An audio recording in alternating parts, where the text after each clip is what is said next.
एक चूहे की अक्ल थी 180। कोई उसे पकड़ नहीं सकता था जब तक कि वो दो भाइयों से नहीं टकराया। उस दिन के बाद दोनों भाई बेघर हो गए। बुरी हालत में फंसे ये दोनों भाई इस चूहे को पकड़ने के लिए इतनी मेहनत क्यों कर रहे थे, पर न तो चूहा हाथ आया और न ही उनकी 20 करोड़ की प्रॉपर्टी बची। दोनों लगभग पागल होने की कगार पर थे। आखिर ऐसा हुआ क्या था? पिता के अंतिम संस्कार के दिन दोनों भाई ताबूत उठा रहे थे। बड़े भाई ने छोटे से कहा कि वो ठीक से पकड़ नहीं रहा। छोटे को गुस्सा आ गया और उसने जोर से पकड़ने की कोशिश की, पर उसके हाथ की हड्डी ही टूट गई। ताबूत नीचे गिरा और सीधे सड़क पर लुढ़क गया। यहाँ तक कि उनके पिता का शरीर ताबूत से बाहर निकलकर हवा में 2 बार घूमते हुए सीधा नाले में जा गिरा। छोटे भाई ने घबराकर चिल्लाया, अरे जल्दी निकालो। वहीं पास में एक लड़का आराम से बर्गर खा रहा था। ऐसा लग रहा था जैसे उनका पिता अब समुद्र से मिलने जा रहा हो। पिता अपने बेटों के लिए एक पुरानी रस्सी बनाने वाली फैक्ट्री और एक जर्जर मकान छोड़कर गए थे। बड़ा भाई फैक्ट्री बेचने के पक्ष में था, पर छोटा भाई इसके खिलाफ था। उसका मानना था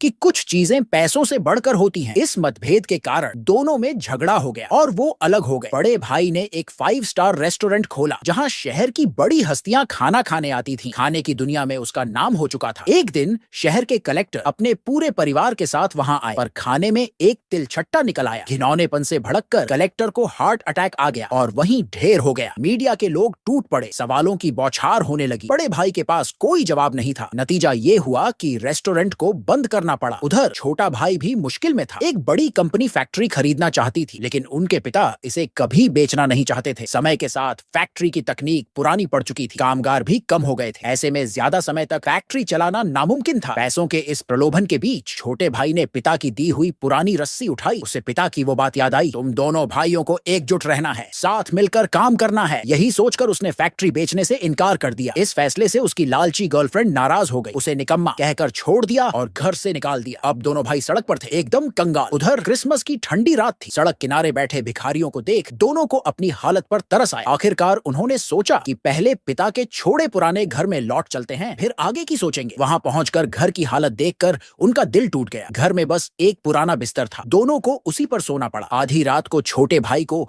ऊपर से कुछ आवाजें सुनाई दी। दोनों ने तय किया कि जाकर देखना चाहिए। वो जगह एक जर्जर स्टोर रूम निकला। छोटे भाई ने एक पुराना डिब्बा उठाया और उसमें से ढेर सारे टूटे कागज उड़ गए। गुस्से में उसने पास पड़ी बेलन उठा ली और ताबड़तोड़ वार करने लगा, पर गलती से उसने बड़े भाई को ही मार दिया और वो सीधा एक फ्रेम में जा फंसा। दोनों ने खुद को संभाला और आवाज का पीछा किया। तभी अचानक एक जोरदार बिजली कड़की। छत पर किसी भयानक आकृति का अक्स बना। दोनों की चीखें निकल गईं। डर के मारे छोटा भाई झट से बड़े भाई की गोद में कूद गया।